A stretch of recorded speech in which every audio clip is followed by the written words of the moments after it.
안녕하세요. 반갑습니다. 롱앵커입니다.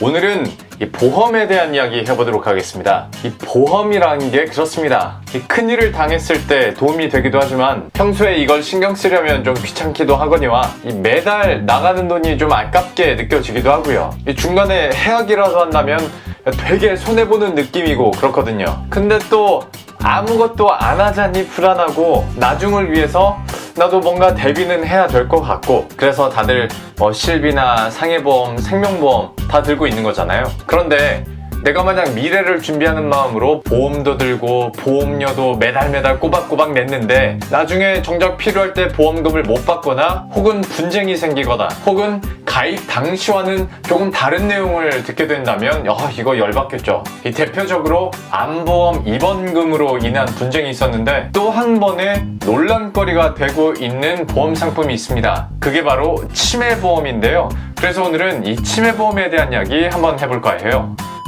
자, 간단하게 말해서 치매 진단을 받으면 보험사로부터 보장을 받는 게 치매보험인데, 이게 옛날에는 이 중증 치매일 때만 보장을 받았었거든요. 그런데 요즘 나오는 보험 상품 중에서는 이 경증 치매만 진단을 받아도 보장을 해주는 상품들이 나오고 있습니다. 자, 그럼 여기서 잠깐, 이 중증과 경증의 차이가 뭐냐? 중증 치매는 본인도 못 알아볼 정도의 심각한 상태인 거고요. 경증 치매는 사회생활을 하기는 힘들지만 가족과 함께 일상생활은 할 수 있는 정도를 말합니다. 그런데 중증 치매 같은 경우에는 환자의 상태가 워낙 심각하다 보니까 정작 스스로 보험금을 받아갈 확률이 낮고요. 실제 치매 환자 중에서도 중증인 경우가 전체의 16% 정도밖에 안 된다고 해요. 그래서 금융당국에서는 이런 상품들이 유명무실하니 초기 치매도 보장할 수 있는 상품을 만들어라 라고 권고했고, 이제 관련 상품들이 지난해 말부터 나오기 시작한 겁니다. 마침 보험사 입장에서도 실손보험이나 암보험이 포화 상태에 이른 상황에서 이 새로운 먹거리로 또 100세 시대를 맞아 이 치매보험 상품을 늘리기 시작한 거죠. 좀 다른 얘기일 수도 있겠습니다만은 이 치매가 노인성 질환이라 치매 상품은 수십 년간 보험료는 거두는데 이 반대로 보험금 지급 확률은 상대적으로 좀 낮아서 보험사 입장에서도 여러모로 수익성이 좋은 상품이죠. 그러니까 나름대로 새롭다면 새로운 시장이 열린 만큼 보험사에서는 아주 적극적으로 보험 가입 유치에 들어갔는데요. 가입 가능 연령도 청년층까지 낮추고 이 가벼운 경증 치매 진단만 받아도 2천만 원에서 3천만 원의 보장을 받을 수 있으니 가입자 입장에서도 꽤 매력적인 상품이죠.